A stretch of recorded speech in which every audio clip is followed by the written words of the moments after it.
Did you want to imitate anyone while we're here, like yesterday? No.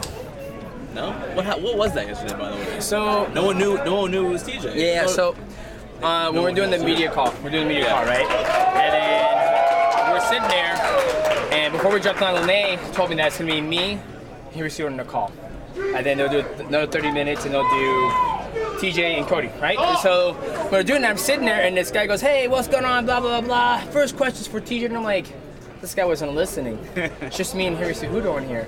And he's like, "Oh, TJ, you know, blah, blah, blah, blah, blah. TJ, are you there? TJ, are you there?" And nobody chimed in to say something like, TJ's not here.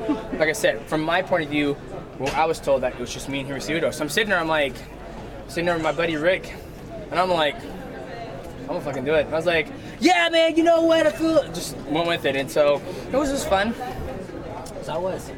You sold it well because no one knew it was you. Yeah, I know. That just shows you how much he pays attention. But then again, who knows? I mean, Demetrious, what's this nonsense about you fighting twice and calling it a career, man? That's horrible advice. That was see. That's the thing about an embedded series, that you guys are gonna get to see the full context of the whole situation. But yeah, it was just my brother-in-law gave me a little advice, and it was good advice if you guys hold the whole story. But yeah, it was just him giving a little advice. Well, that's not even a remote possibility, right? No. I mean, if the price tag was what he said, it could be. But like I said, they cut that out. You talk a lot about super fights that people ask you about. You always say it. But you always say the money. I mean, is there ever any part, if you said, if I get paid right, I'll go do it. But is there ever any part of you that feels like, nope, now I don't even care about money. I want to show the world. Nope. There's no pride, no.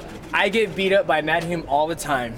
So for me, having pride, it gets taken away. I train with killers, you know. My training partner, James Yang, he lights me up on the feet. Mad Hume, he can put me through a grinder of submissions. So until I get beat that man, then I know I'm truly the best in the world. But like I said, I have no pride. You know, I'm just a man trying to make this money and take care of my family. But you know, you're in the conversation as one of the greatest ever, and there's some people that say, well, that would prove he is the greatest ever if he does it in another division. Yeah, but then they'll say something else. Then they'll say something else. So that, like I said, I don't put a lot of stock in that whole talk because, you know, like DC, I'm happy for him. He's finally got that double champ. But for me, I had him in my book already as one of the greatest ever to do it, in my book. So for me, when people are like, "Oh, you got to do just to get." Fans seem very upset about this, though, that you're not taking the Dillashaw fight. Fans are upset. I don't know if you see the comments on social media. But people are going to be upset. So it doesn't bother you at all? Nope. Why do you think people is always asking you to do something else to be in the greatest conversation? Like, I don't know. It almost puts let's put a sour taste on it, but it's almost like, okay. Next question. Is there anyone you that's how I feel. Is there anyone you haven't faced that you want to face? I want to fight all the guys in my division. You know, we got new guys coming up. You know, Sergio Pettis looked good his last fight. You got Shorty Torres. He's in here now. Kyojo Horiguchi's in Ryzen, tearing things up. So there's lots of guys out there. But for me, I'm just focused on going one fight at a time. Do you want Horiguchi back? I mean, that was if I were, no, because he's making good money from what I hear in Ryzen. So, but like if I was to like go out and collect all the belts, now that's something that's like, okay, I've proven that I'm the best. If I was to go to one championship, win the flyweight division there, go to Ryzen, win the flyweight division there, and then go like to Bellator and fight at 35, 25, win the belt there. Now I'm like, okay, now this speaks volume. I don't think that's happening, but do you think you? Well, I know, but that's what I'm saying. Like, could you tell Dana, like, go get that guy and bring him to me? Get that guy and bring him to me? It wouldn't be that, you know, it wouldn't be that different belt. Like, right. In consideration, I have 11 consecutive title defenses. Like, they all look exactly the same. So for me to have every unique looking belt around the world, that's what gets me excited. If you really want to know, that's where it's like, ooh, you have me interested now. Would you ever like sacrifice the money or like to actually go do that then? If I was single and I had no kids and wife, yeah, I would. But I'm not in that boat anymore. What's the dollar figure that gets you in the door for the Dillashaw? We're not talking about that anymore. Next question. Let's talk about this fight.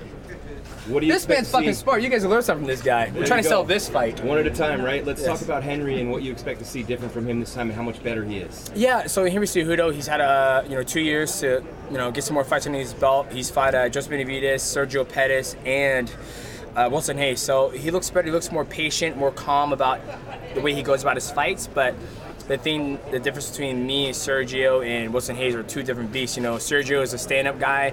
Wilson Hayes is a grappler, to where I can mix both those things in very well. What's fight week like for you now, Demetrious? With as many times as you've done Oh, this? you guys nagging me about stupid stuff and questions. So I mean, what's your emotion like? Do you get excited? Do you get nerves anymore? I mean, what's it like for you? No, it's still the same. You know, it's fun. You know, I have a good time. But, you know, literally it's just you know, media obligations. And I go back to my room, eat when I can, play some video games, and then go train, more video games, and chill. I know you talk about being self-motivated, but I mean, is there ever any chance that you could get complacent? I mean, do you ever go like, dude, I've been smoking everybody. Maybe I don't need to do that second workout. Maybe I can take a day off today. Man, I've beat everybody. Nope. Just keep on working out. Keep on training. Now that you don't have like that, you know, you already beat Anderson Silva record title defense. Do you know how many you want to go, or like? Keep just going to this fight or die. Just keep on going till the wheels fall off. Have you looked at Anderson's streak at all? Like, have you watched like any of his fights when he was on that crazy streak, and you know, try to see what he did or anything like that? No. No. Just kept to myself. Like, you guys think I go home and would study fights and do all this stuff? Like, literally when I'm at home and I'm not getting ready for a fight, I don't even talk about fights. You come to my house, you won't see one picture of me in the wall. You won't even see my belts. So like for me, this is my job, and you know, I love to do it. I come out here and I fight and I put on, you know, great performances. But then once I don't sit there and think about, oh man, he had a fantastic career. Oh man, John Bones Jones, I can't believe he gets back. I mean, there's probably when it does, but at the same time, it's not like, I would say MMA is probably like 20% of my life, and the rest is 80% is like my family, video games, and then just hanging out. It's like if a plumber comes over to like fix your bathroom, they'll have no idea that you're a UFC fighter. No they idea. Have no clue. That's when he goes, man, so his story. A guy came over and he goes, man, this is a beautiful house, man. What do you do? I was like, I create content. He goes, really? And I was like, yeah, I create content. He's like, what type? I was like, well, I'll play video games, and you know, video game companies like Ubisoft or you know, Halo, 343 Studios will reach out to me and I'll create some content. That's how I make my money. He goes, good for you, man. Good for you. Oh, you have a nice day, Mr. Johnson. I'm like,